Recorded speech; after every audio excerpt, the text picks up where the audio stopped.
Assalamualaikum warahmatullahi wabarakatuh. Nama saya Yunita Kotrunada dengan NIM 1710201084. Di sini saya akan menjelaskan bagaimana cara pemasangan oropharyngeal airway dengan baik dan benar. Adapun ukuran oropharyngeal airway berdasarkan usia.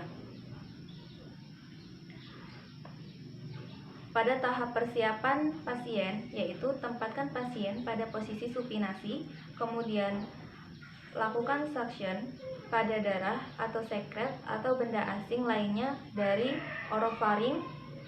Kemudian pada teknik pemasangan, yaitu gunakan tong spatel untuk menekan dan mendorong lidah ke depan. Kemudian apabila tidak terdapat tong spatel, silakan ibu jari atau jari telunjuk tangan yang sama dan letakkan pada gigi bagian atas bawah lidah, atas bawah di sudut mulut pasien. Lalu lebarkan atau jauhkan diri Anda untuk membuka rahang pasien atau dengan menggunakan teknik cross finger.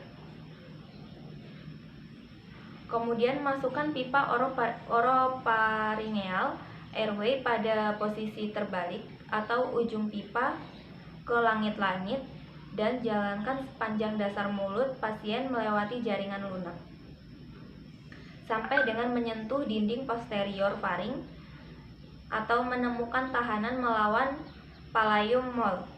Kemudian putar oropharyngeal dengan hati-hati sehingga ujungnya mengarah ke bawah atau mengarah ke faring pasien.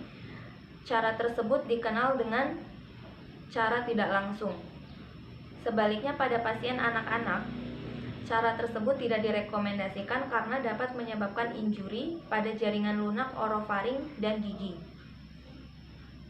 Oleh karena itu, pada anak-anak digunakan cara langsung, yaitu dengan menggunakan spatel lidah untuk menekan dan mendorong lidah ke depan dan kemudian langsung diinsersikan oropharyngeal airway searah dengan orofaring.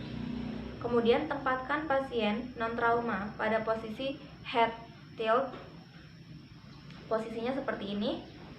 Kemudian jika kemungkinan ada cedera spinal, pertahankan stabilisasi leher sepanjang waktu manajemen jalan napas.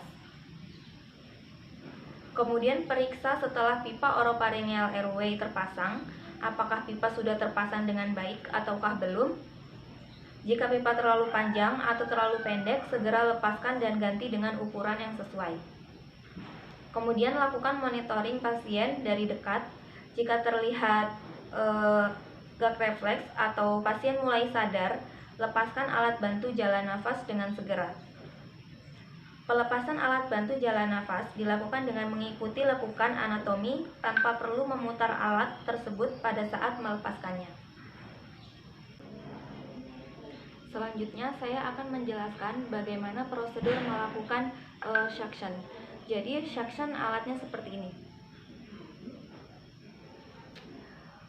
Yang pertama yaitu mempersiapkan alat, yang kedua tahap pre-interaksi, kemudian tahap orientasi, dan tahap kerja. Pada tahap kerja, berikan kesempatan untuk klien bertanya. Kemudian cek pernapasan pasien, kemudian gunakan sarung tangan, berikan oksigen 5-10 menit, kemudian letakkan handuk di atas bagian dada klien, kemudian memakai sarung tangan dan masker, kemudian menghubungkan selang suction ke mesin suction dan nyalakan mesin dan tentukan tekanan antara 100-150 mmHg. Kemudian berikan oksigenasi bila diperlukan dan melakukan suction sambil menarik kateter. Tidak menarik kateter secara paksa bila terdapat tahanan. Lakukan suction maksimal 3 detik. Kemudian angkat kateter dan mengulang kembali sampai tidak ada sekret. Kemudian bila sudah selesai, berikan oksigen kembali bila diperlukan. Kemudian bersihkan kateter menggunakan NaCl, lepaskan sarung tangan, cek pernapasan pasien, dan rapikan alat. Kemudian tahap terminasi, yaitu evaluasi respon dan kondisi klien, dan simpulkan hasil kegiatan. Terima kasih. Wassalamualaikum warahmatullahi wabarakatuh.